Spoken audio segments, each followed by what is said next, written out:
guys, it's me Elle. Welcome and welcome back to my YouTube channel. So, for today's video, I will be doing or sharing 25 facts about me para makilala nyo ako. So, let's begin. So, fact number 1, my full name is Giselle Casas Villaruel. Yun yung pinaka totoo kong pangalan talaga, like yung buong pangalan ko talaga. Then number 2, I am 19 years old and I'm gonna be turning 20 this upcoming May 23. Next, number 3, I am now a first year college student taking the course na Bachelor of Science and Computer Science. Fact number 4, I love spicy food. Like, gusto ko lahat ng kinakain ko maanghang kasi feeling ko pag maanghang yung kinakain ko mas ginaganahan ako ganon. Sa mga spicy lover dyan, I know, alam nyo yon. Number 6, number 5, facts number 5. Ako yung tipo ng tao na napaka-moody. Like, kahit konting ano lang yan, ang bilis magbago ng mood ko. Hindi ko naman alam. So, minsan kinokontrol ko din, kasi nga 'di ba para din hindi ako maano ng iba. Pero, wala ganun talaga. Ang bilis talaga magbago ng mood ko. So, sorry. I'm just being honest with myself, 'di ba? Facts number 6. I love tulips flowers. Like, adik na adik talaga ako sa tulips. Any color ng tulips, basta tulips. Yun talaga. Ito nga may tulips ako dito. Ito yung bigay ng best friend ko.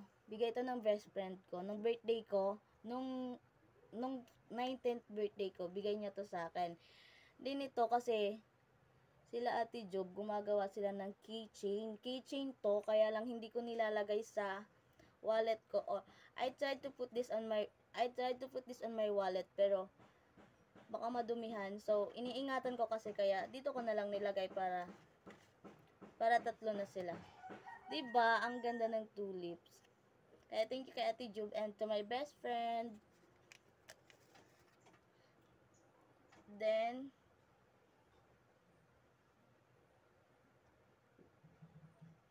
number 7. Facts number 7 na tayo. I love iced coffee. Like, hindi ko alam, pero isa sa pinaka-paborito ko is iced coffee. Nakakaano siya, nakakagaan, nakaka-chill, nakaka-relax siya. Sa akin lang. Like, I feel relaxed pag meron akong iced coffee. And isa din to sa mga comfort drink ko, ganon. Alam niyo na kung anong favorite ko. Then, number 8, I don't eat squid. Hindi ko alam. I don't eat squid and strawberry. Sa squid kasi, I tried to eat, pero naduduwal ako. Hindi tinatanggap ng tiyan ko. So, sinusuka ko talaga. So, instead na pilitin kong kumain, kahit gusto ko naman, wala naman akong magagawa kasi sinusuka ko nga, diba? So, yan. Pasintabi sa mga kumakain dyan. Then, sa strawberry naman, may allergy. Wala akong allergy sa squid, pero sa strawberry may allergy ako. I don't know why, pero pag, like, kunwari, flavor ng strawberry, or yung real strawberry talaga, namamantal-mantal ako. Like, ang dami kong pula-pula sa buong katawan ko talaga. Hindi lang sa mukha ko, pero sa whole body ko talaga. I don't know, kaya, nung nalaman ko na may allergy ako sa strawberry, iniiwasan kong kumain kahit gusto ko. Masarap yung strawberry, diba? Number 9, facts number 9 about me is, I really wanted to be a vlogger ever since.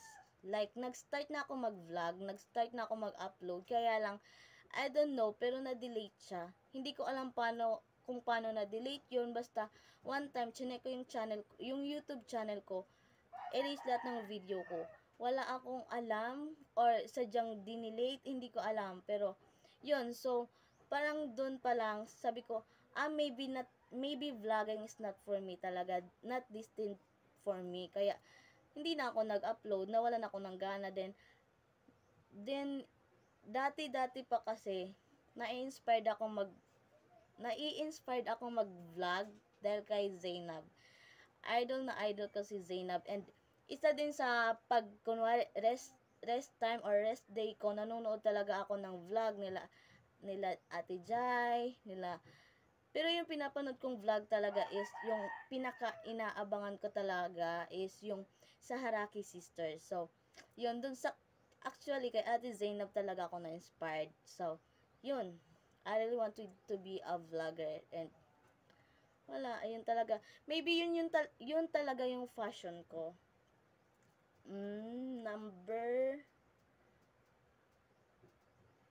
Facts number 10. Facts number 10 na tayo. Wait lang. Sobrang init dito. Favorite ko yung Bangos Belly. Alam nyo ba yon? Yung taba ng bangos. Like, nung nandun pa kami sa Pasig, isa sa pinaka-paborito ko talaga yung taba ng bangos. Hindi ko alam, pero ang sarap niya. Like, iba talaga yung lasa niya. Pag may ulam kami na bangos or sinigang na bangos, hindi ko naman kinakain yung isda kahit boneless pa yan. Hindi ko kinakain yung isda, kundi kinukuha ko lang yung taba niya, yung taba ng bangos, kasi yun yung favorite ko talaga.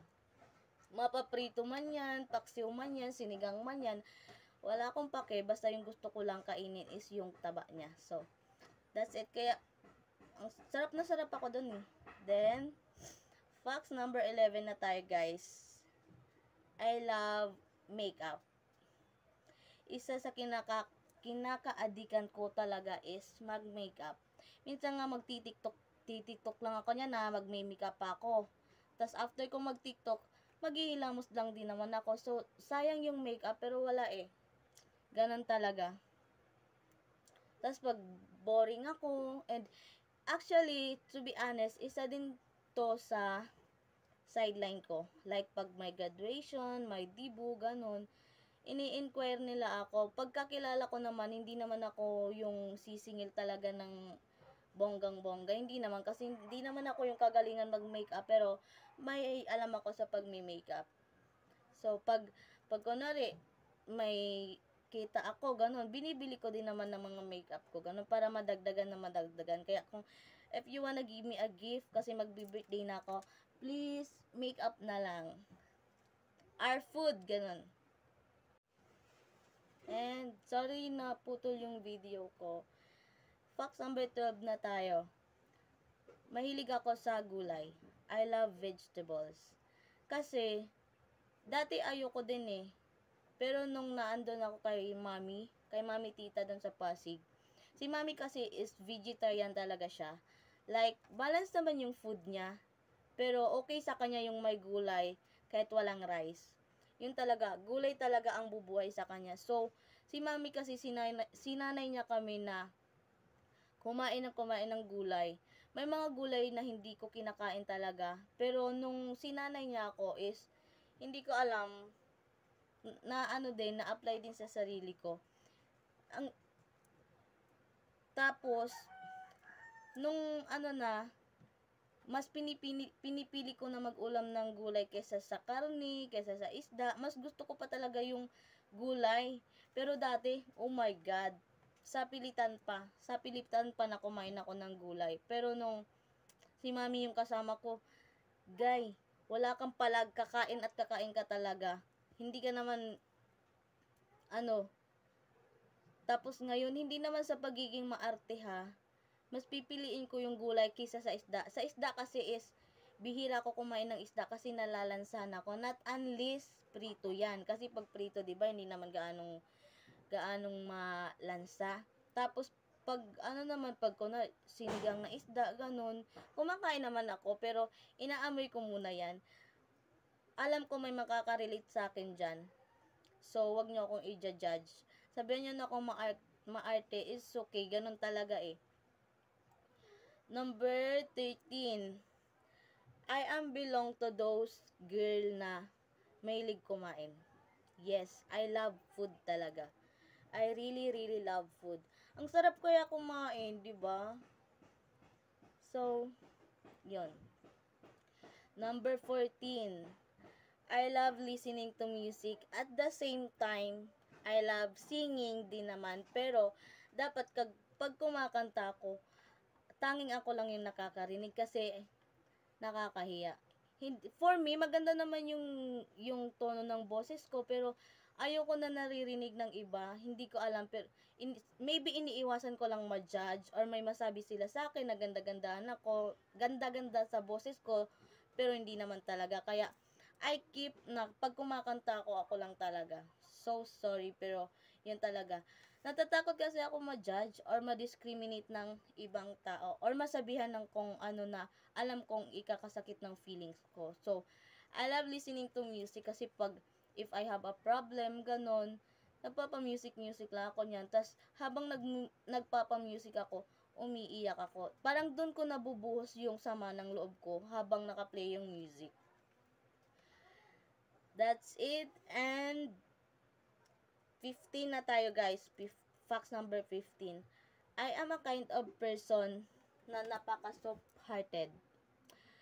Maybe ako yung tipo ng babae na maldita sa, if you know. Facts number 15.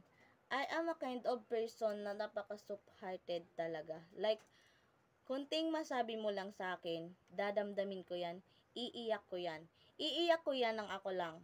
Not unless may mapagsasabihan ako na ganto, ganyan, may sinabi siya sa akin na nasaktan ako, ganun. Pero I am that kind of person naman na maldita. Inaamin ko maldita talaga ako. Wala akong pake kung anong sasabihin nyo sa akin. Basta, yung akin lang naman is nagpapakatotoo ako dito. Pero, mabait ako sa mabait. Pero wag mo akong uunahan talaga.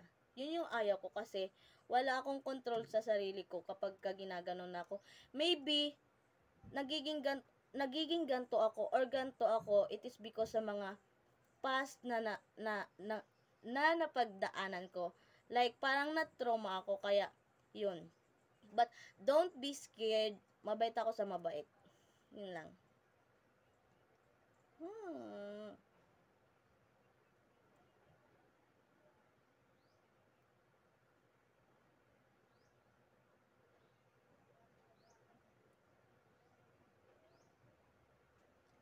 Wait lang, nagluluko yung laptop.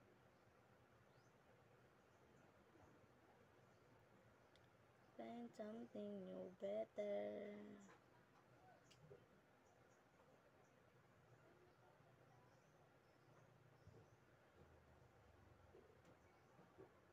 Wait lang talaga, may inaayos lang ako. Okay, number 16. Facts number 16 about me. I am that girl na maarte. So, sorry, pero maarte talaga ako. Like, gusto ko malinis lang. Gusto ko naka-organize lahat ng bagay, mga ganun. Kasi, 'di ba maganda tignan kapag ka malinis, kapag ka naka-organize ng yung mga bagay-bagay, ganun. Kaya, hindi ko alam, natutunan ko din naman to sa lola ko. Kasi si Lula talaga, very OC niya. Like, gusto niya lahat, naka-organize, malinis.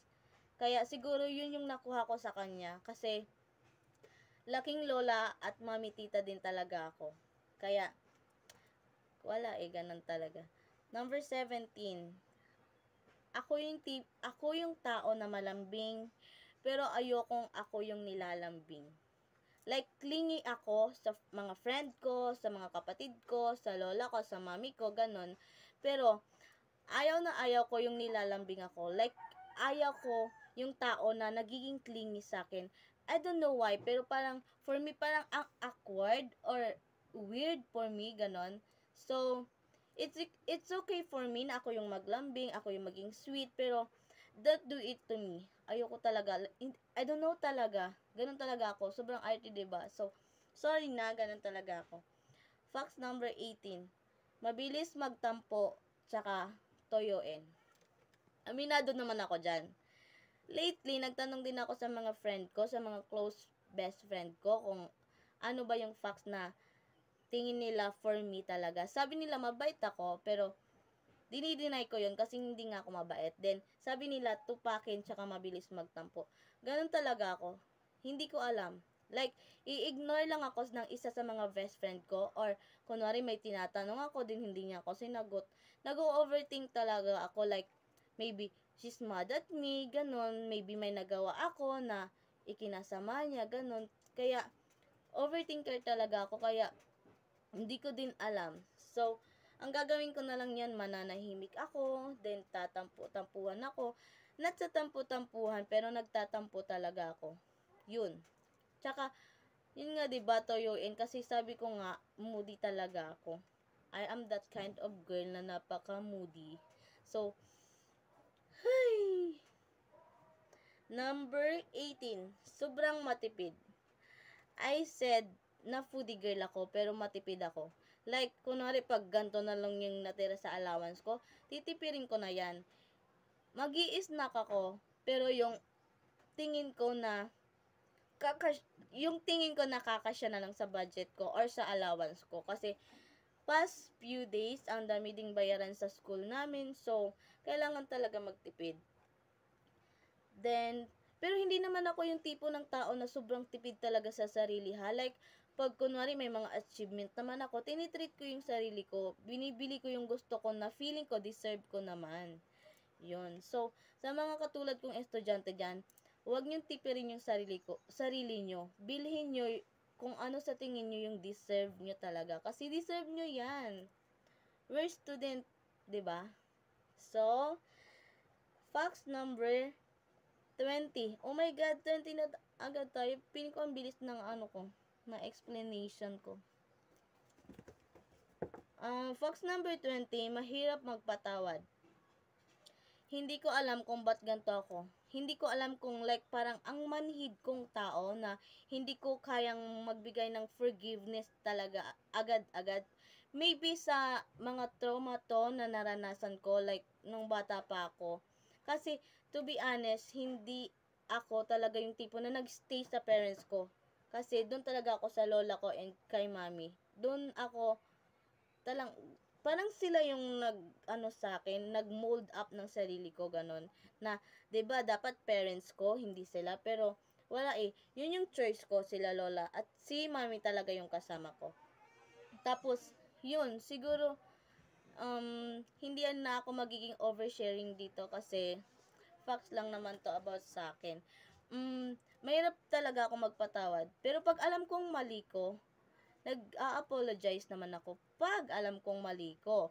Pero pag kunwari may nagawa ka sa akin, kahit maliit na bagay lang yan, hindi ko alam, pero parang ang tigas-tigas ko talaga. Like, pinapatawad kita, pero akin na lang yun. Hindi ko na pwedeng para ipaalam sa'yo na napatawad na kita, ganon. Pag kausapin mo naman ako, kakausapin naman kita ng pabalik. Pero, parang may changes na. 'Di ba? Kasi may nagawa ka nga sa akin, 'di ba? So, yun. Supposedly, tinutulungan ko naman yung sarili ko na magpatawad nga, ganun. Kasi, what if gawin din sa akin yan, 'di ba? So, yun. Up until now, tinutulungan ko yung sarili ko na baguhin yung ganong ugali or behavior ko talaga. Kaya, wag nyo kong tutularan sa ganun, guys. Na-trauma lang din ako. So, sorry na. Facts number 21. I love staring to sunsets. Like, if ever, there is one time na, like, parang may problem ako sa family ko, and gusto ko sumigaw talaga that time. Like, parang gusto ko isigaw ng isigaw yung sama ng loob ko. So, pumunta ako sa malapit kasi kami sa bundok. Hindi naman yung sa bundok talaga, pero may kalapitan kami sa bundok. Pumunta ako, sumigaw ako, then, pagtungtong ng 5 p.m., ang ganda ng sunset. So, yun, yung ginawa ko, tinitigan ko yung sunset, umiiyak ako, tinatanong ko yung sarili ko, like, tapos, napunta sa point na parang kino-question ko na si God, ganon, na bakit ganto, bakit ako, ganon. Then, mahilig din ako mag-collect ng picture ng sunset. Ang ganda-ganda ng sunset kaya subukan nyo pag may problema kayo, titigan nyo lang yung sunset. Mapapagaan yung loob nyo. Facts number 22. Oh my God, number 22 na tayo.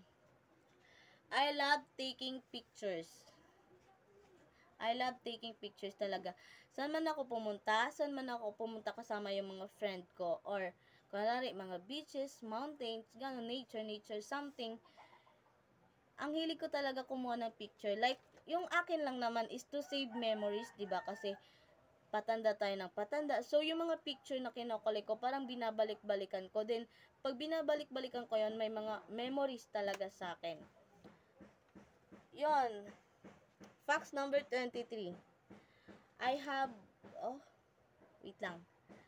I have one bestie, yung masasabi kong real friend ko talaga. And, si Kayla yon. Si Kayla yung palagi kong nakakasama, na pagsasabihan ng problema, na pag-iiyakan ko. Like, siya yung parang shoulder to cry on ko. Every time I have problem, sa kanya ko lumalapit, sa kanya ko tumatawa, ganon. Kasi hindi ko alam, naiintindihan niya talaga ako. Hindi ko sinasabing hindi ko friend yung iba kong friend. Like, yung akin lang naman, kung may isang best friend, si Kayla yon. Kasi si Kayla yung palaging naandyan para sa akin. Then, tutuusin nga, ini-issue na kami niyan eh. Pero, walang ganon. Then, I have one friend naman, si Leslie. Pero, nandun siya sa city, nag-aaral siya. Like, 4 years ko na ata siyang best friend ever since I was grade 10, best friend ko na talaga siya. So, isa din siya sa napaglalapitan ko. Pero minsan nga kasi sobrang busy niya sa school, sa mga ginagawa niya. Kaya pag nagchat-chat ako sa kanya, hindi ko alam kung ayaw niya akong replyan or hindi niya lang talaga nakikita yung mga chat ko sa kanya. Kaya, I understood naman na student nga siya and busy din talaga sa ACADS. Facts number 24 na tayo about me. Pikon ako. Ang bilis kong mapikon kahit sa konting bagay lang yan. Like, kahit konting joke, or sabihin mo na joke lang naman yun, hindi naman seryoso. Hindi ko alam, pero napipikon ako. Sa mga best friend ko nga, napipikon talaga ako. Like, pag hindi ko alam eh, ang bilis talaga mag-change ng mood ko. Like, good mood ako, then may magawa ka lang sa akin, babalik na naman ako sa pagiging bad mood. Kaya, yung mga friend ko, yung nakakasama ko ngayon, like, tina-timing talaga nilang magbiro sa akin. Kasi, ang bilis-bilis ko ngang mapikon. Kahit sa joke pa yan. Last fact about me, I hate someone saying goodbye.